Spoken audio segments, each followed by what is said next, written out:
She stuck her tongue out playfully. Her every gesture is so cute, it drives me crazy. But today, I want to thank you.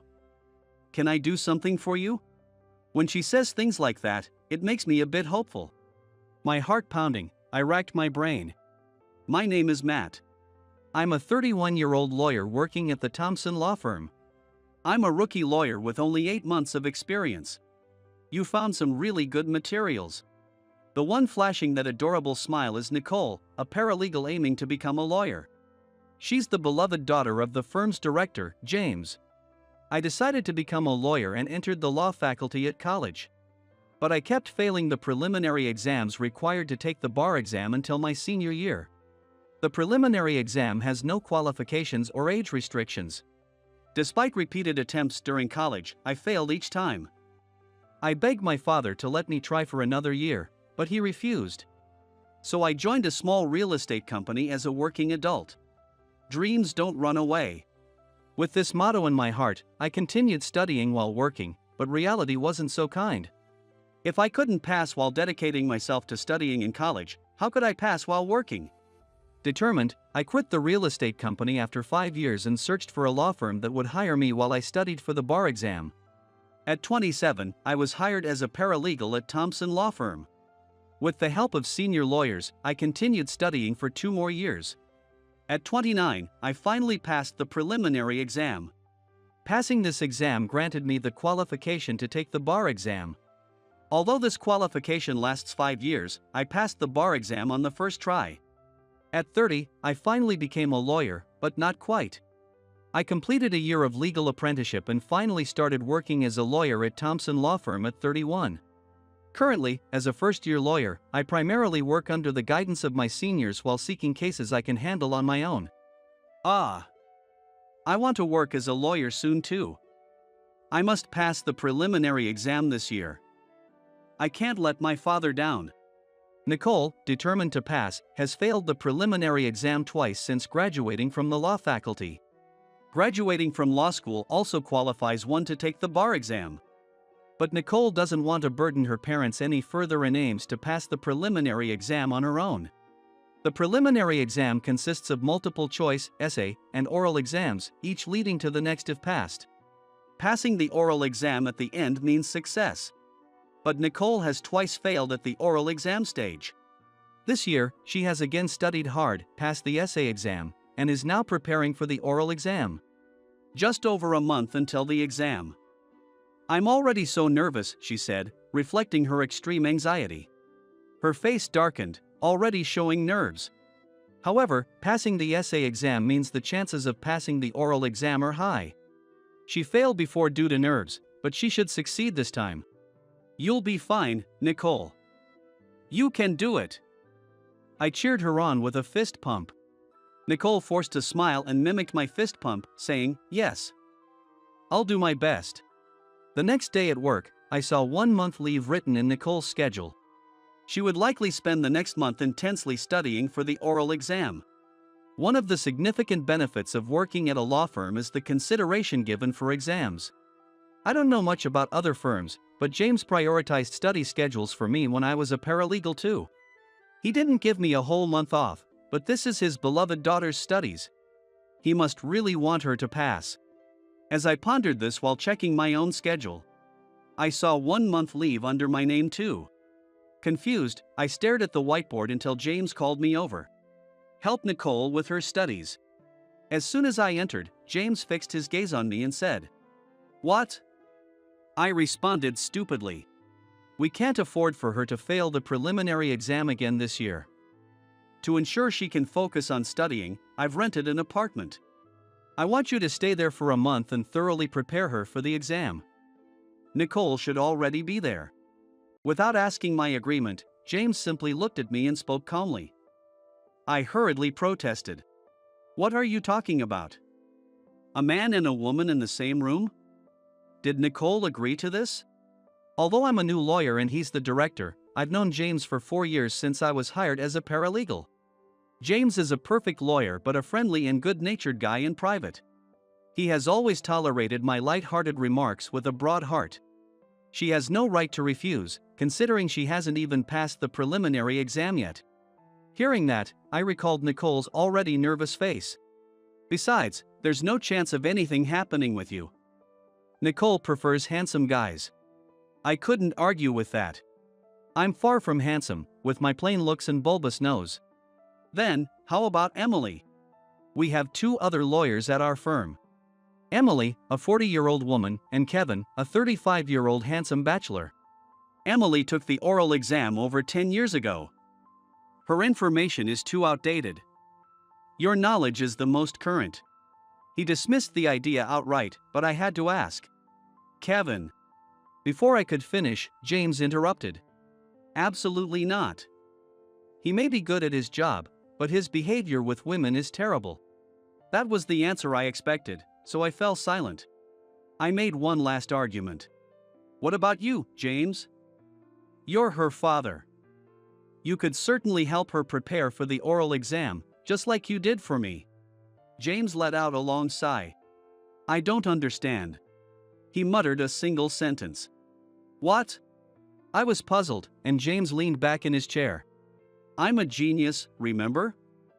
So I don't understand what it feels like to fail. I don't know how to teach those who do. Even when I taught you, I felt no progress. If he weren't my boss, I'd punch him for that. Well, half joking, but it's difficult for a father to tutor his daughter. Especially when their types are so different. I could understand that. A naturally gifted genius and someone like me who relies on hard work see things differently. James drilled me thoroughly for both the preliminary and bar exams, but his teaching methods didn't work for me. As I was lost in these thoughts, James spoke again. Currently, there's no simple case suitable for you. I've been looking after you for 4 years. So, out of gratitude, your mission this month is to help Nicole pass her oral exam. Now go. Faced with this irrefutable order, I had no choice but to agree. I quickly packed my things and headed to the apartment James mentioned. I rang the doorbell. Nicole, looking exhausted, answered the door. I'm sorry. My father. I hurriedly said, It's okay. I'm sorry, it's me. Can I come in? With that, I stepped into the apartment. The room was bare, with nothing but essentials. No TV, of course. It seemed perfect for studying. But there were still daily chores to do. Cleaning, laundry, and cooking. I'd love to let Nicole focus solely on her studies, but I can't cook at all. I always rely on convenience stores, dining out, or supermarket meals. Can I do the cooking? I enjoy it. Preparing 3 meals a day will be a nice change of pace, she said. Feeling incredibly guilty but also delighted, I eagerly accepted her offer. Since I'm dealing with a young woman, we decided to do our laundry separately. I took on other chores like cleaning and taking out the trash. Nicole cooked dinner right away. It's just the first day, so I made something simple, she said, presenting a delicious omelette. Anyone can make it taste good, she said shyly, but the perfectly wrapped fluffy egg told me otherwise. Not just anyone could make it this well. Every day, I get to enjoy such delicious meals. This unexpected perk made my heart leap with joy. However, studying was a different story. Despite Nicole's solid knowledge, she hesitated when answering questions. Since the oral exam involves a dialogue with examiners, I played the examiner using past questions to practice. When I posed a question, Nicole often fell silent. As the mock examiner, I wasn't sure how long to wait, so I just waited for her to answer. Suddenly, she stood up and rushed out. It seemed like she was crying. Perhaps she felt I was pressuring her with my silence. Panicked, I chased after her. In the chilly evening, I found her sitting on a park bench. I hurried over and apologized profusely. I'm sorry. I must have pressured you with my silence, I said. She shook her head vigorously. No, it's not that. It's just. When a man corners me, I remember my father. Your father, you mean James? She nodded yes slightly. It's always been like that. Whenever I brought home bad test scores, he'd barrage me with questions like, how did this happen, and what will you do next? He'd stay silent until I answered. My father is a genius. So he never understood my feelings. When I couldn't answer, he'd turn away, looking disappointed, as if I was a stranger. That expression scared me. It felt like he abandoned me, maybe he always has. Nicole spoke with a bitter smile. The James she described didn't match the James the first knew. He hasn't abandoned you. He asked me to. Before I could finish, she interrupted with a small shout. He dumped me on you. Tears started streaming down her face. My dad always looks at me like I'm a disappointment, always sighing. I know I failed the tests, but I worked hard to prepare for this year. As she sobbed into her hands, I spoke firmly. Dreams don't run away. Nicole looked at me in surprise. I failed the preliminary exam during my senior year of college. I flunked the essay section. I begged my father to let me try again for another year, but he refused. I wandered aimlessly until I saw a girl in a school uniform crying on a park bench. Repeating dreams don't run away. Seeing that young girl clinging to her dream, I told myself I'd never give up. If I kept chasing my dream, it would eventually come true. I finally passed the bar exam at 29. That moment was nostalgic. Since seeing that girl, dreams don't run away had become my motto. Nicole was momentarily stunned. Her tears had stopped. Then she whispered. That might have been me. I was shocked. Those words, they were my grandmother's favorite saying. Ever since I was little, I've always wanted to be a lawyer like my dad. But I wasn't smart. And I often cried while studying with my grandmother. She would always tell me, dreams don't run away, and she taught me to catch up with my dreams at my own pace. Nicole shivered in the cold as she spoke. That day. It was December, right? My mock exam results were bad, and my father told me to change my target school. I felt so frustrated. Like he was saying I'd never be a lawyer. I felt abandoned. But I kept telling myself I'd never give up. Repeating my grandmother's words to keep going. She smiled at me. My grandmother's words reached you too. It's nice to think that those words helped you become a lawyer. As a rookie lawyer, I felt the need to downplay being called impressive. You'll become a lawyer too. Hold on to those words. You're only 24, right? I'm already 31. When I laughed, Nicole also laughed. What if I can't become a lawyer until I'm 31? That's pretty insulting. When I made a lighthearted comment, Nicole's expression brightened. But I won't give up. Even if it takes until I'm 35 or 40. I'll keep trying. Dreams don't run away, right? Nicole's smile was incredibly bright. As I continued to study with her, playing the role of examiner, we faced each day together. After about a week, I began to notice changes in her. The phrase I kept repeating, "Don't strive for perfection," started to sink in. She was likely trying to live up to her perfect father. But the oral exam doesn't require perfection. All she needs to do is answer the examiner's questions. Even if she goes slightly off track, the examiners will help steer her back, guiding her toward the correct answer. While I struggled for years to pass the essay section, I passed the oral exam on the first try the year I finally reached it. I gave some odd answers, yet I still passed. There may be some luck involved with the examiners, but since Nicole consistently passes the essay section, she shouldn't worry too much. As Nicole's answers improved, she gained more confidence. This might be the first time I've ever felt this confident. Seeing Nicole so excited, I gear up. We're just getting started. When I said that, Nicole stuck out her tongue playfully. Her every gesture is so cute, it drives me crazy. But today, I want to thank you. Can I do something for you?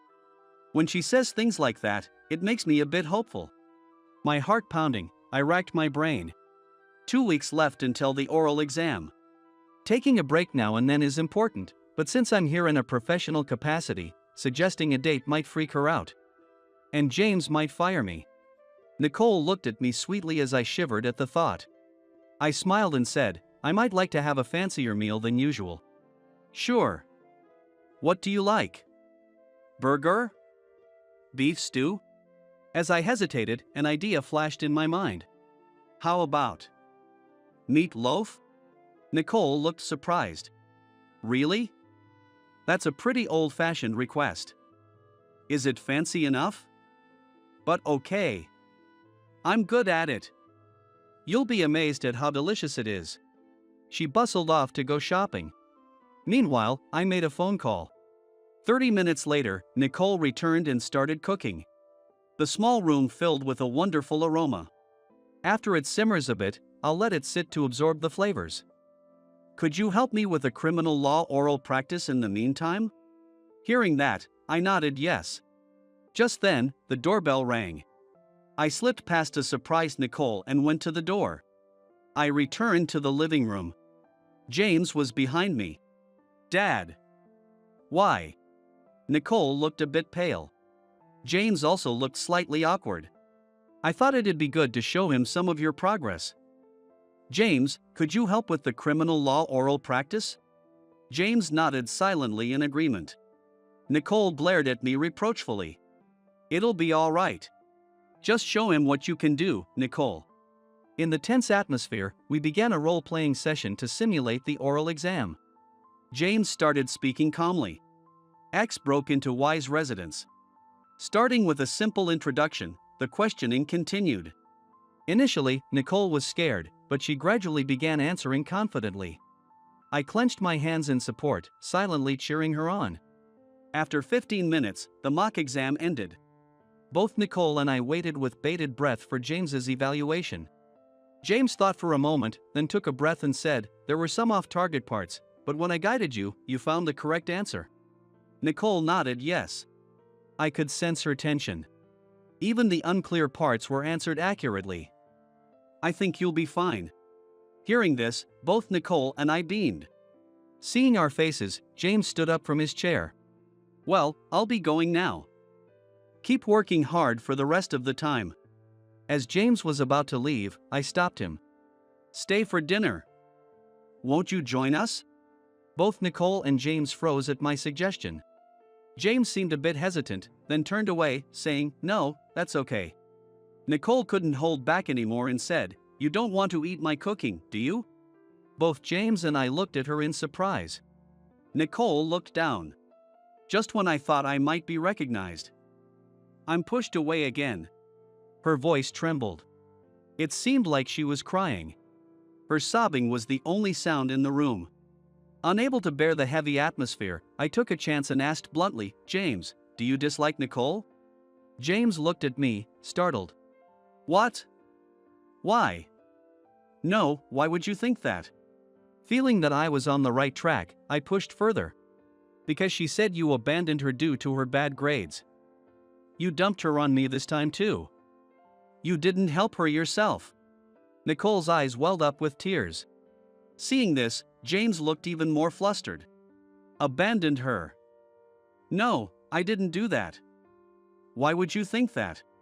Seeing he was struggling to continue, I helped him out. Exactly. With that, James looked at me.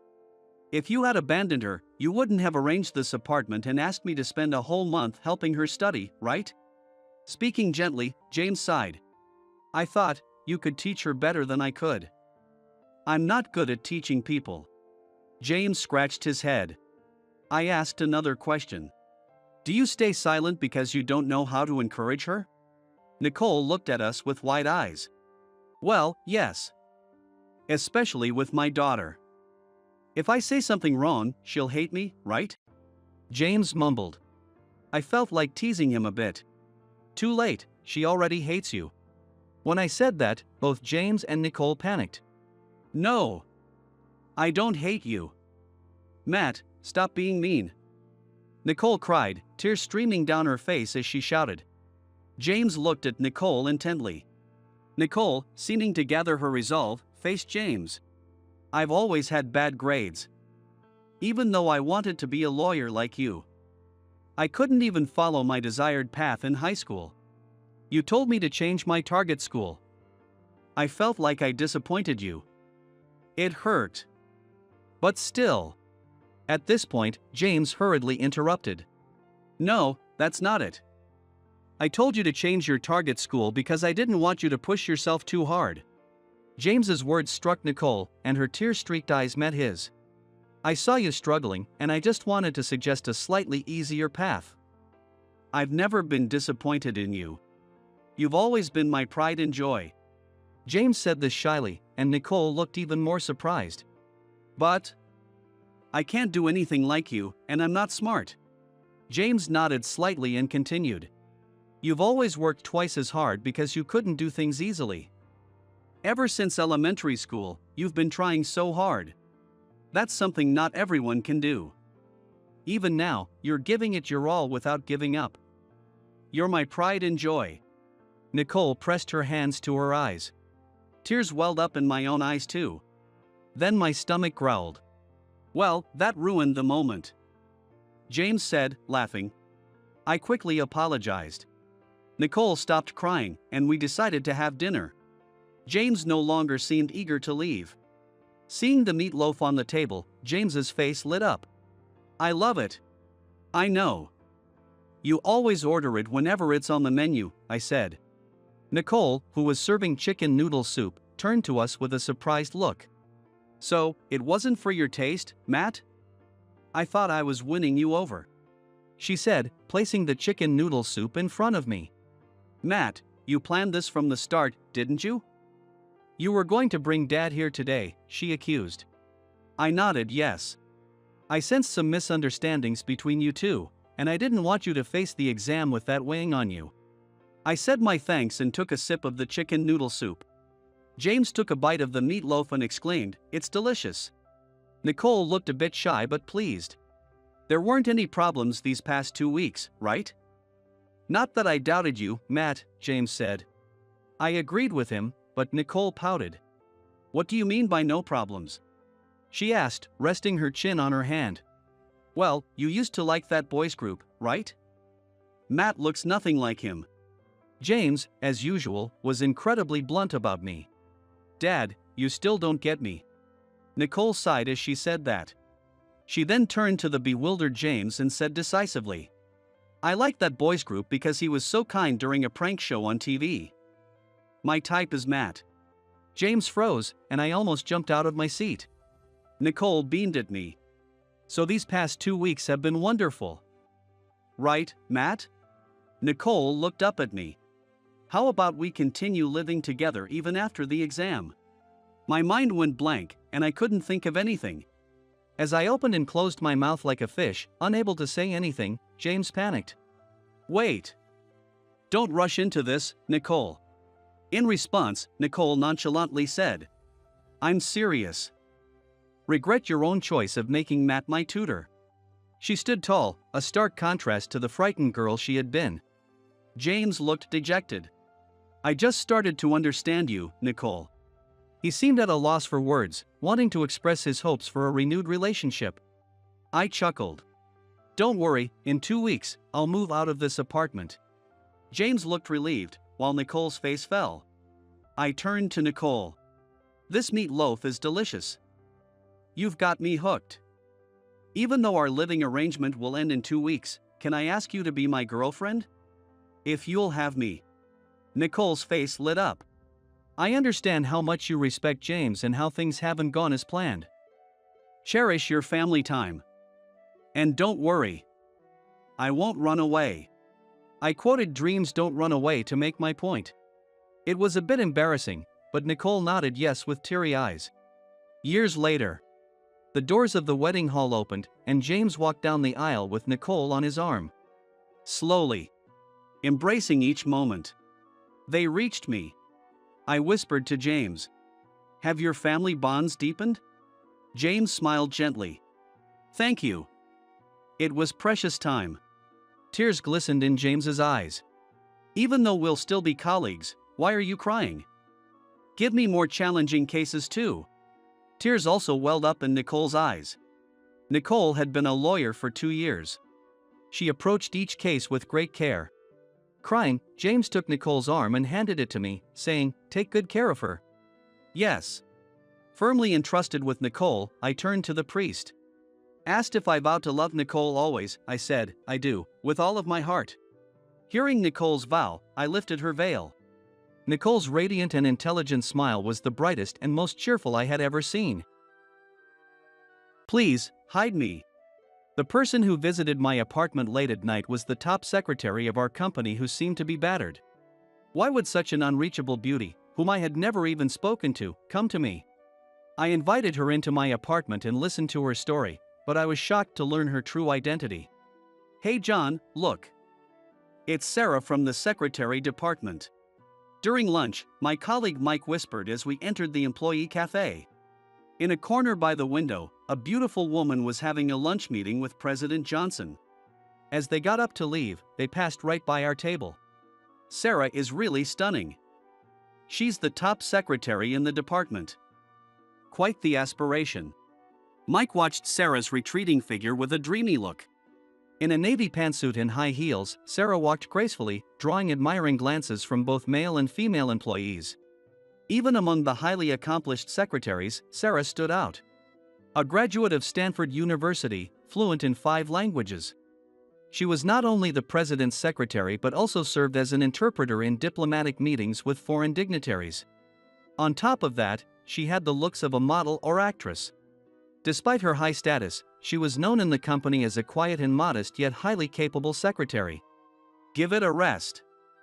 She's out of our league," I told Mike, who sighed and said, "She's a distant dream.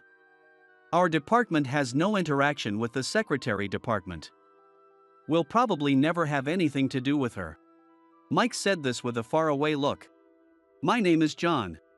I've been working at this company for 4 years since graduating from college. I work in the planning and PR department of a trading company. After 4 years, I've gotten used to the work and have stable relationships. I'm quite comfortable now. Everyone has their own way of spending their free time. Some colleagues go out for drinks after work, some head straight to the gym, and some go home to study for certifications to advance their careers. John, a new teppanyaki place opened near the office. Let's go tomorrow after work. John, come with me for ramen. John, I want to check out this crepe place I saw in a gourmet book." Mike's plans usually involve his hobby of food touring. I have my own plans, so I reluctantly join him about once in 10 times. Since I often turn him down, his food touring results are starting to show around his waist. "You haven't been hanging out much lately, John. At least come out the day before a day off." "What's up with you?" Mike complained. Indeed, for about 6 months after joining the company, I often hung out with Mike after work, but that gradually decreased. There's a reason for that. I had found something.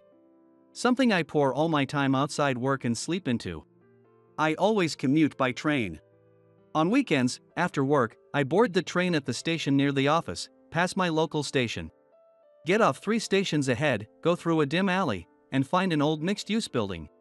Descending into the underground area of that building, there's a rusty door. There's no sign outside. But when you open the door, a different world unfolds.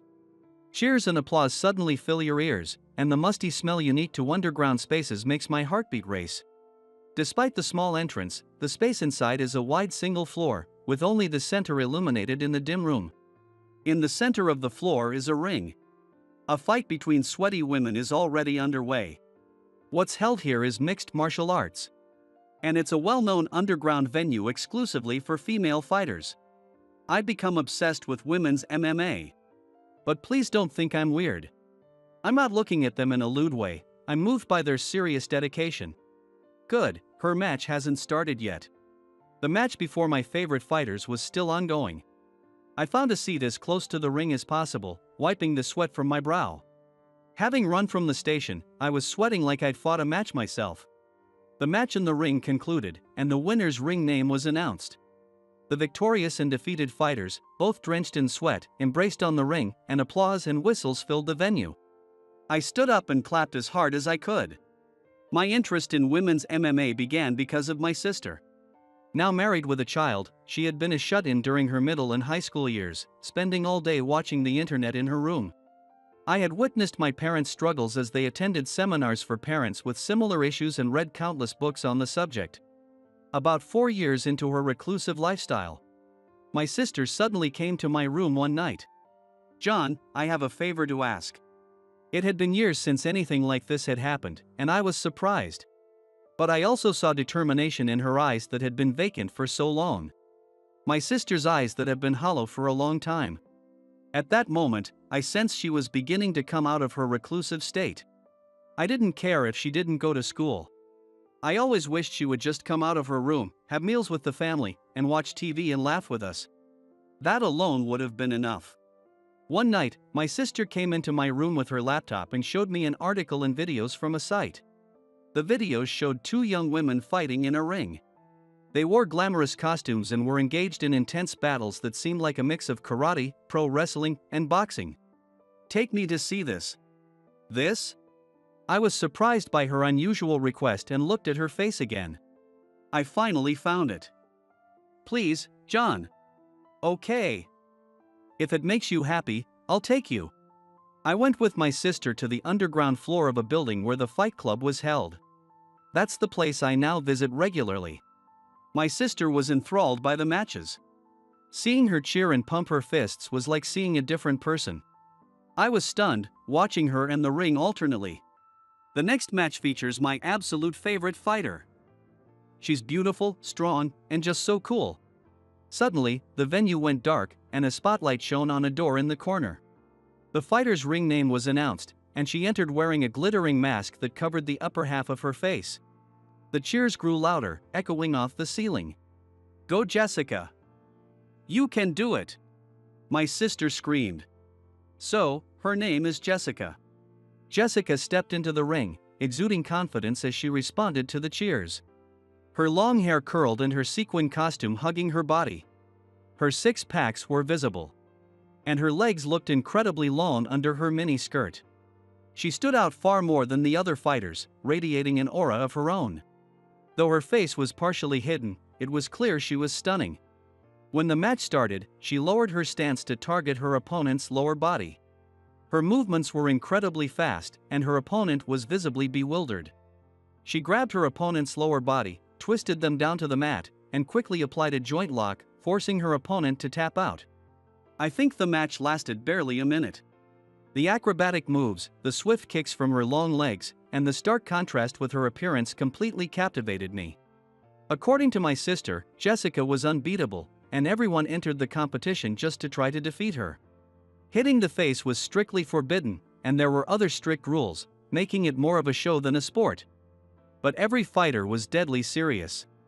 At first, I was surprised that my sister became obsessed with martial arts. It was probably the same as being obsessed with celebrities or pop star. Eventually, my sister overcame her reclusiveness and truancy. She graduated from high school and is now married with a child. After getting married, she distanced herself from underground martial arts, and we stopped going to the matches together. Since then, I've been attending the matches alone. I became more engrossed in women's underground martial arts than my sister ever was. I kept this from my sister, but on weekdays without matches, I would go straight home after work and gather information about Jessica on my computer. On weekends, I would attend the matches. Recently, Jessica's first fan meeting was held. Hey, did you hear about Jessica's fan meeting? Are you going? My sister called me for the first time in a while. I could hear her baby crying in the background. Of course not. I only went with you. I'm not that interested. I see. I wanted to go to the fan meeting. I was hoping to hear about it if you went. My sister lives far away now.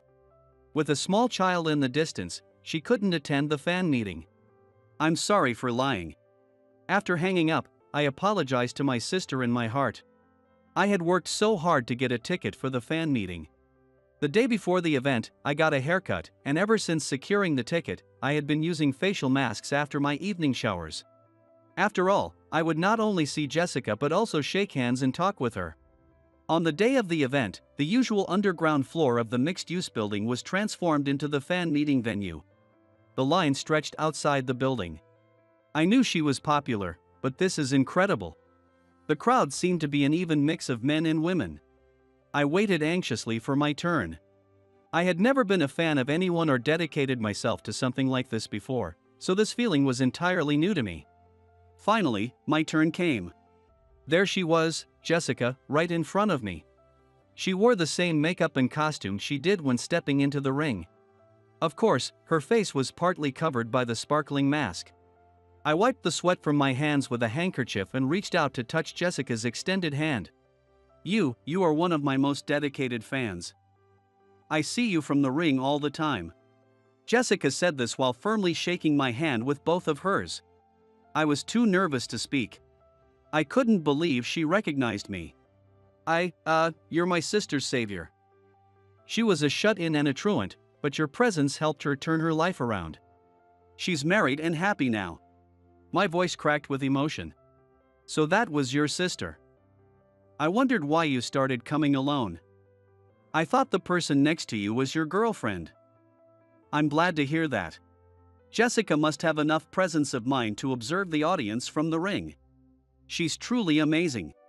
I looked straight into the eyes behind Jessica's mask. My name is John. No matter what, I'll support you forever. Jessica smiled brightly upon hearing this. John, right? No matter what. For life? It's reassuring to have such a dedicated fan like you. Within the 1-minute time limit, I poured out my feelings. Even on the train ride home, I was floating in a dreamlike state. Honestly, I don't even remember how I got home. That night, I lay in bed, grinning at the selfie I took with Jessica, and fell asleep still feeling the softness of her hand.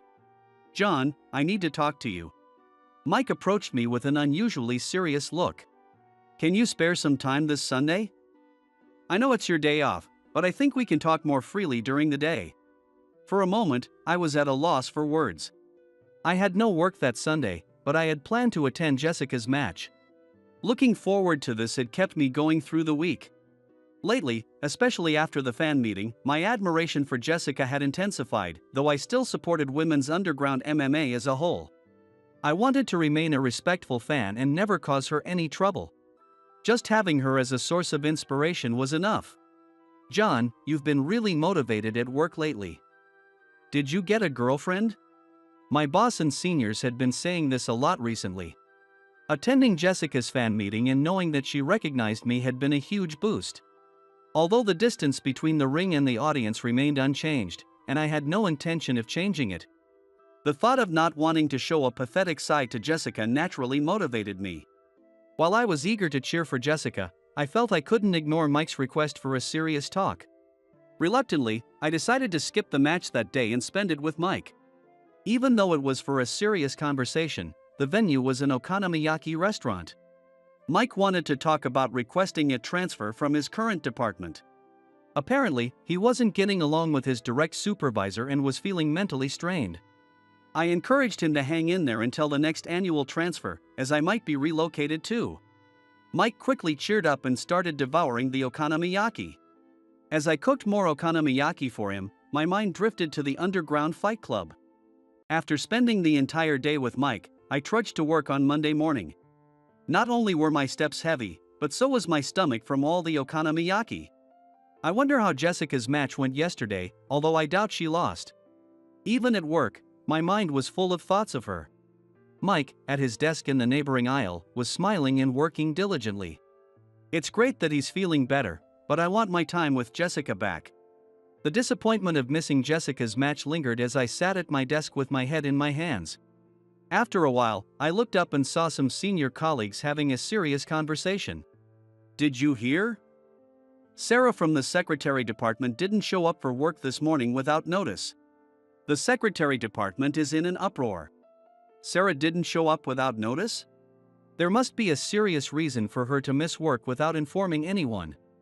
Her phone was unreachable all day, and she never showed up to work. After work, I brushed off Mike's invitation to grab a meal and rushed home to open my laptop. Jessica didn't use any social media, and being part of the underground scene, match results weren't publicly available. I searched desperately for any hidden information about Jessica. As I stared at my laptop, the doorbell rang. At this hour? I looked up from my computer and saw it was almost midnight. I wasn't expecting any deliveries. Yes, who is it? I answered the intercom. I'm sorry to bother you so late. This is Sarah. After a moment of silence, I heard a faint female voice. Sarah? Yes, I'm Sarah from the secretary department. Please, hide me. What? I quickly opened the door, and there she was, Sarah, unmistakably. But she was far from the polished figure I saw at work. Her clothes were torn, her long hair was disheveled, and her face bore several scratches. What happened? Why did you come to me? You said you'd support me no matter what, for life, remember? What? My mind was in a whirlwind, but I managed to calm myself and invited Sarah into my apartment. She collapsed onto the rug, and in front of her was my open laptop. When she saw the article about Jessica that I had been reading, she smiled despite her battered face. Last night, after the match, I was waiting for a taxi. When it arrived, I got in, but it took me to an unknown place. And I was beaten up in a dark room. I think it was fighters who can't beat me and their followers. They threw me out into the streets afterward. Sarah bit her lower lip as she spoke. Sarah, are you really the same person as the fighter Jessica? She nodded quietly. I couldn't believe that the super secretary everyone admired was also the top underground female fighter. How did you know where my apartment was? Your name and address were on the fan club list. When I saw you from the ring, I immediately recognized you as a colleague. I didn't know your name, but I recognized your face. I confirmed it by checking your name tag when we passed by each other. At first, I was worried about what to do. If the company found out, it would be a big problem. I earn a little fight money, too. The company was in an uproar today because you were absent without notice. My phone was broken, and more than anything, I didn't want the company to find out what I was doing. Fighting is my passion. I fetched the first aid kit from the closet and started treating Sarah's wounds. The disinfectant stung her face, making her grimace. Her expression looked like that of a mischievous kid, and as I applied the bandages, I couldn't help but chuckle. I have a favor to ask. Tomorrow morning, could you call the company and pretend to be my brother? Tell them I had an accident and couldn't contact anyone. Also, can I stay here tonight?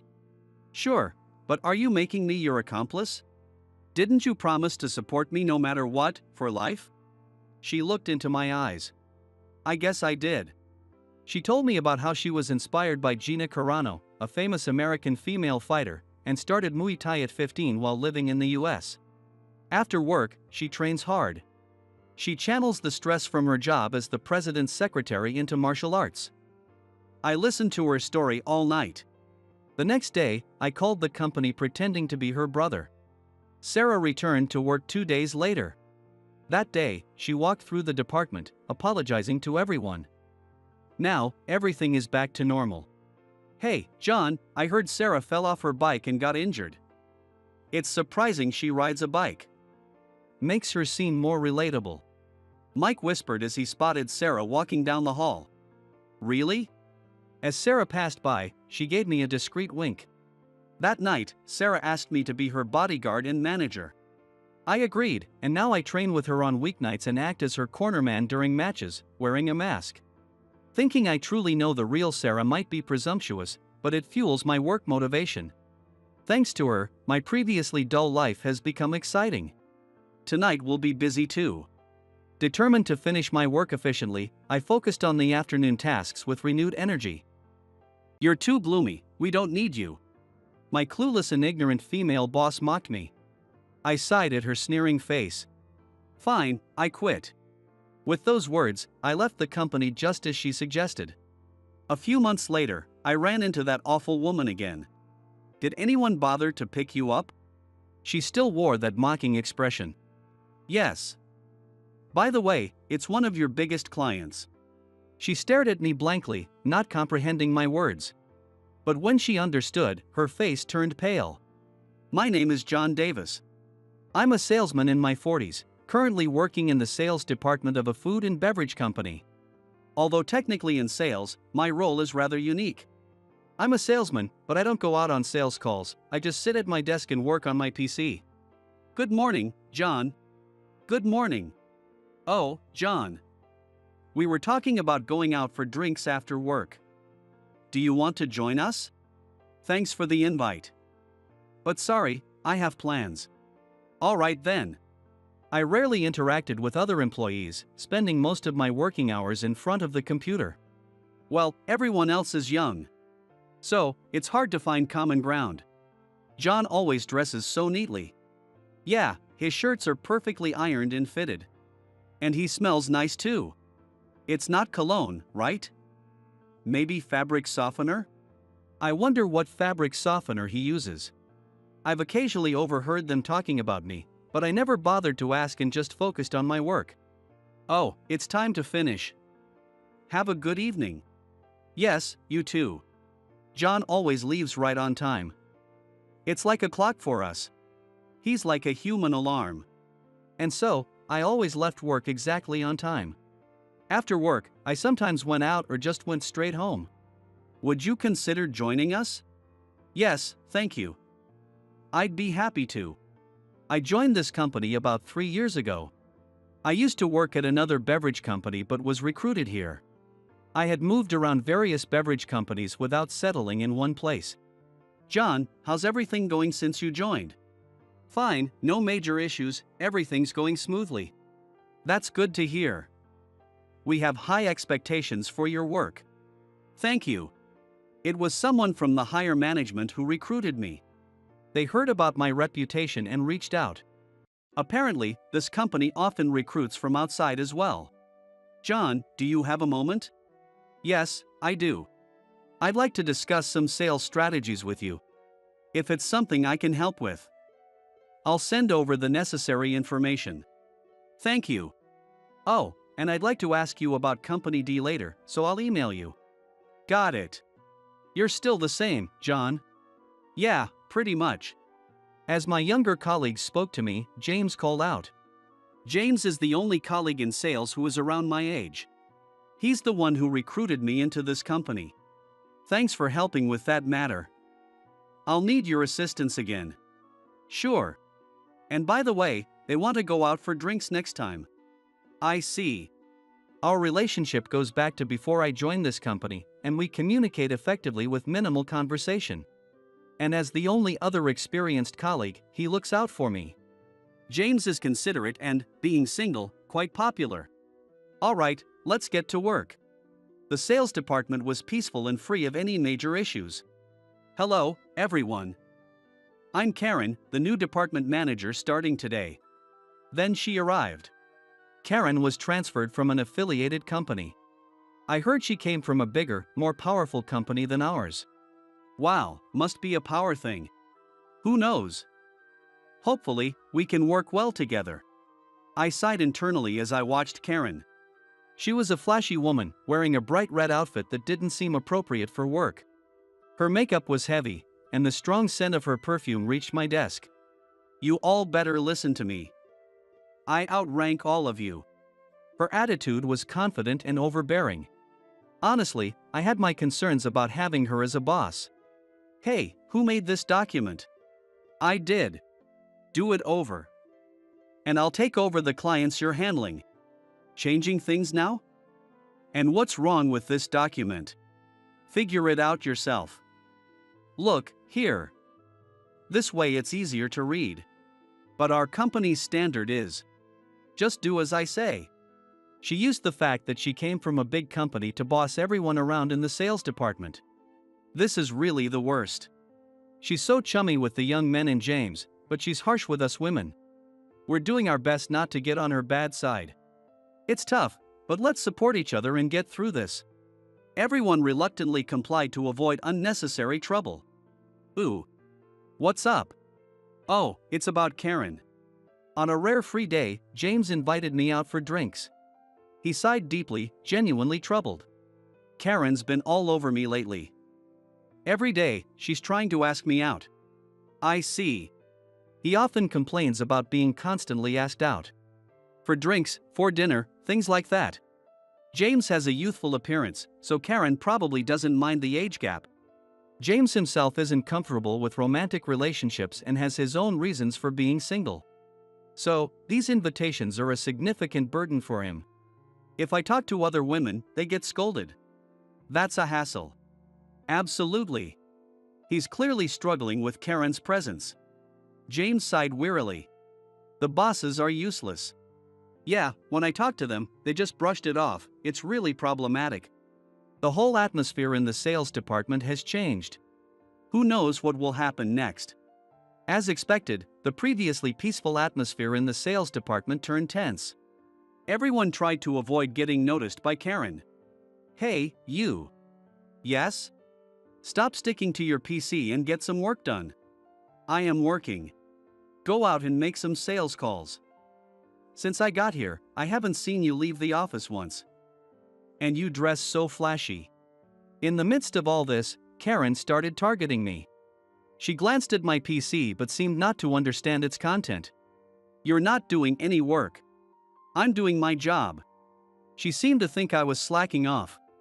And you hardly talk to anyone here. You just say hello and that's it. Everyone is busy. To avoid disturbing the busy sales staff, I communicate everything through emails and chats. I hear and talk about rumors and complaints through those channels. You're so gloomy. Ooh. You're in sales but stick to your PC, never go out, don't work, and don't communicate with others. Plus, you dress inappropriately and leave right at quitting time. Do you even take your job seriously? Karen clearly disliked me and often came over to make snide comments. John, are you okay? She was saying a lot to you today. I'm fine. She's focused on you now, so it's better for us. Let us know if you need anything. We'll help you out. Thank you. My colleagues noticed and were concerned about me. They often intervened with excuses like, there's a customer here or we need help with this to pull me away from Karen. Aside from Karen, we had a good team dynamic. What's with Karen? And she criticized you for leaving on time, but she leaves early too. Exactly. I saw her at a bar the other day. Me too. She was drinking a lot. Isn't that a problem, drinking that much? And what about the drinking expenses? Who knows? Maybe it's on the company's tab as part of entertaining clients. Wow, really? Karen's reputation was increasingly dominated by negative gossip rather than her work skills. Are you okay? I'm fine. As long as she's bothering me, you can get your work done. I'm really sorry. I'll help you if anything comes up, also.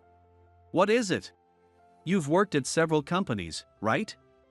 If you ever decide to move, could you let me know? I don't mind.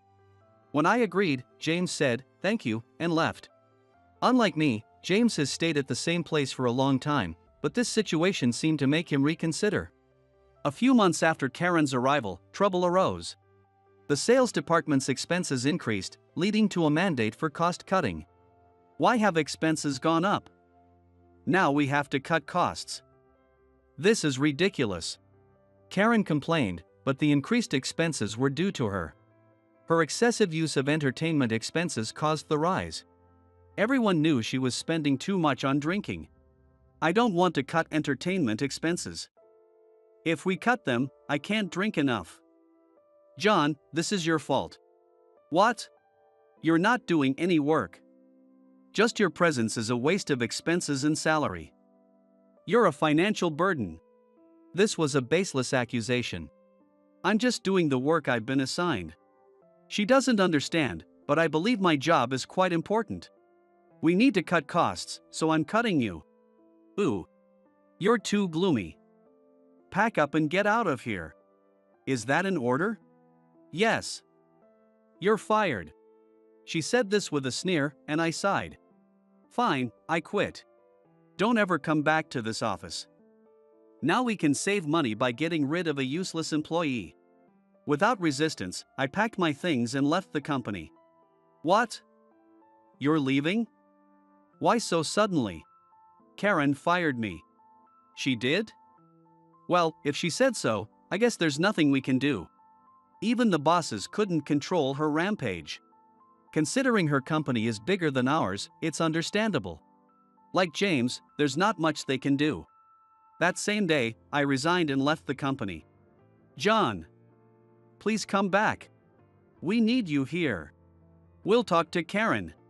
When I checked my phone at home, I had a mountain of emails. All were from the sales department, essentially begging me to return. But being fired, there's nothing I could do. I don't know how to strategize without you, John. A female colleague even called, crying. I appreciate your words, but I've already been dismissed. Oh no. Despite the strong trust from my colleagues, I had already set my sights on another company. Therefore, I didn't retract my resignation and said goodbye to the staff. Well then. John, do you have a moment? Yes. Actually, I was planning to contact you too. After I reached out to a company, I quickly heard from James. James had been out on sales calls and didn't know about the recent incident. I heard from everyone. Are you really leaving? Yeah. Do you have another job lined up? Yes, fortunately. John, we've known each other since our previous job. I have a favor to ask. I kind of figured. I've already mentioned you to them. Thank you.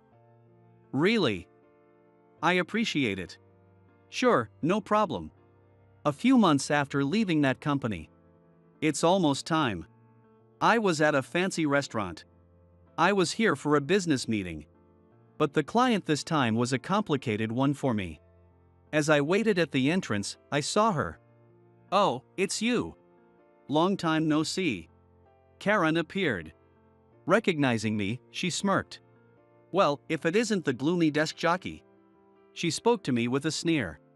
What are you doing here? You can't possibly be dining here, can you? There's no way you could afford a place like this. She mocked me further. By the way, who would even hire a useless guy like you who only works on a PC all day? She continued to belittle me. Apparently, she still didn't know. Well, whatever job you have now can't be that great. I tried to explain, but Karen wasn't listening. She kept laughing mockingly, talking over me. What could a useless guy like you be doing at a place like this? Oh, I get it, you're probably a cleaner here. How pathetic. And you're still dressing up, thinking it looks good on you. I'm not here for cleaning. I'm here for work. Work is for people like me who actually get things done. What you do isn't work. I'm here for a business meeting as the sales manager. Unlike you, who can only deal with a computer. She kept prattling on. Sorry to keep you waiting. I was growing weary of her chatter when someone called out. Thank you for waiting, Michael. It was Michael, the manager of Greenfield Dining, a major restaurant chain. As I greeted him, Karen quickly did too. Michael. Thank you so much for your time today. Upon realizing it was Michael, Karen immediately started trying to ingratiate herself.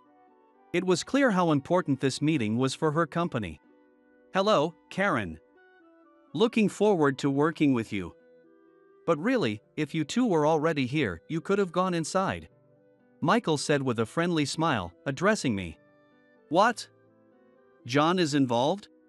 Karen looked up, confused. No way, this gloomy guy? She mumbled in shock, clearly bewildered. Let's go in. Yes. Yes. Following Michael's lead, we entered the restaurant. Once inside, we were shown to a private room. So, what's going on?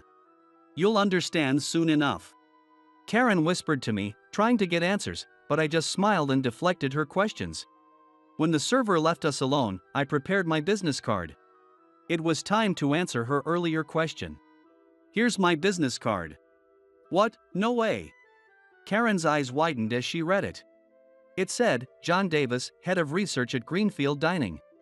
Earlier, you asked who would hire someone like me. Well, your major client did.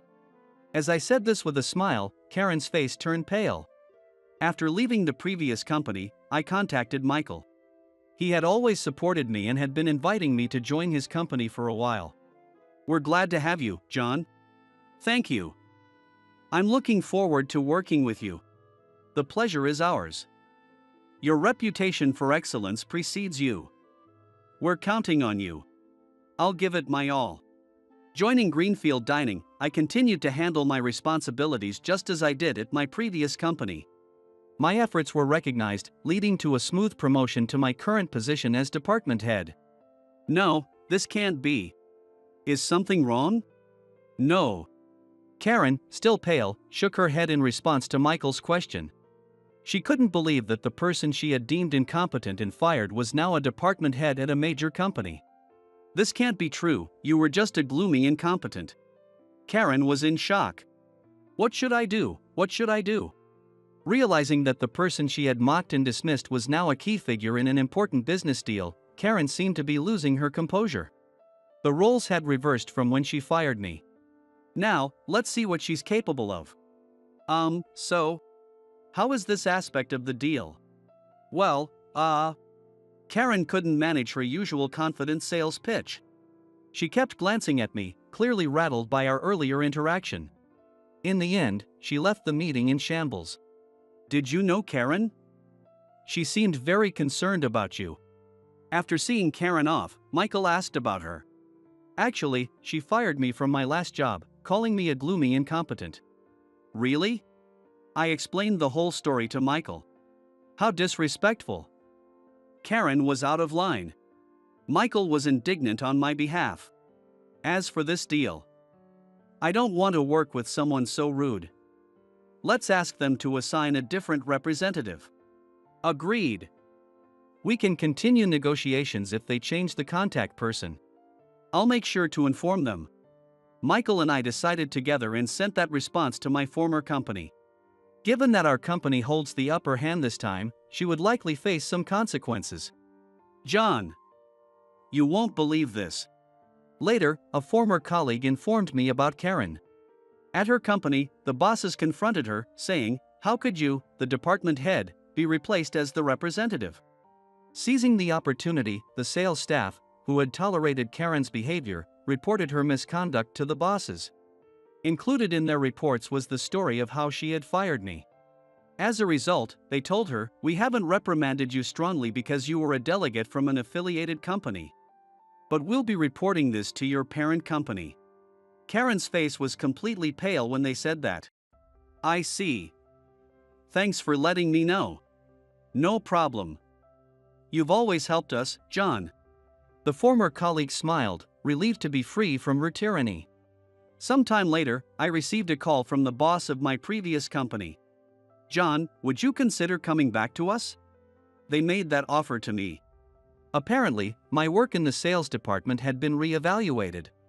The department's performance had declined significantly since I left, prompting an investigation. Indeed, I used to research long-term business strategies and recent trends for our clients, and explain them clearly to the sales representatives.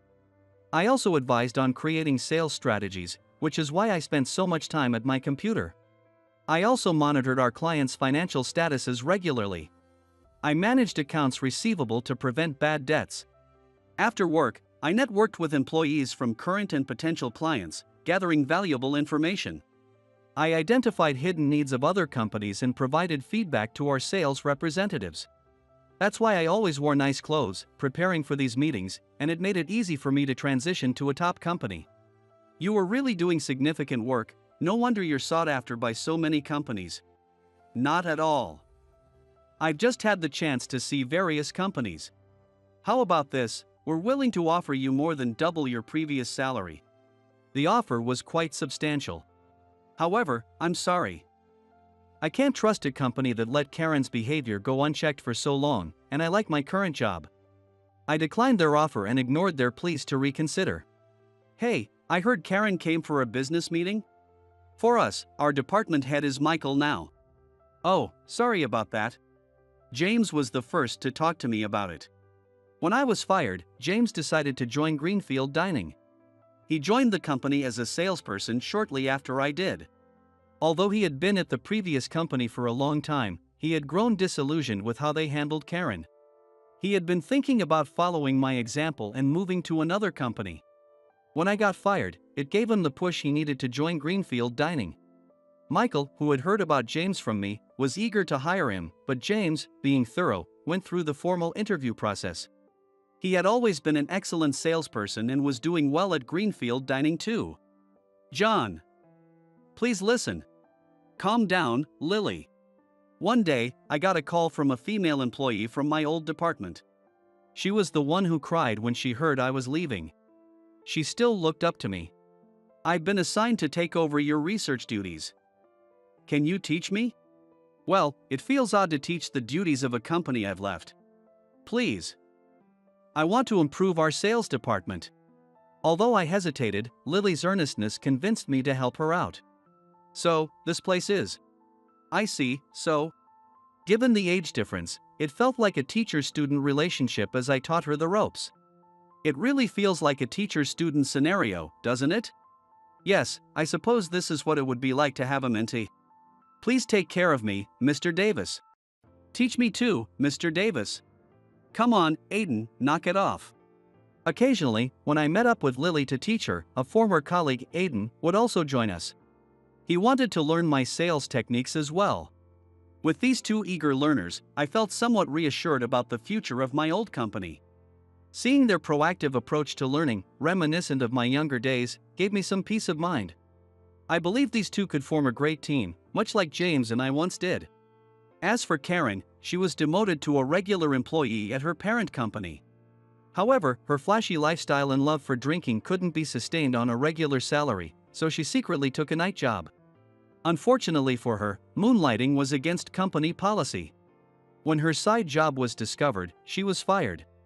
Now, she drifts from one night job to another, struggling to earn much due to her high-handed personality, which doesn't attract many customers.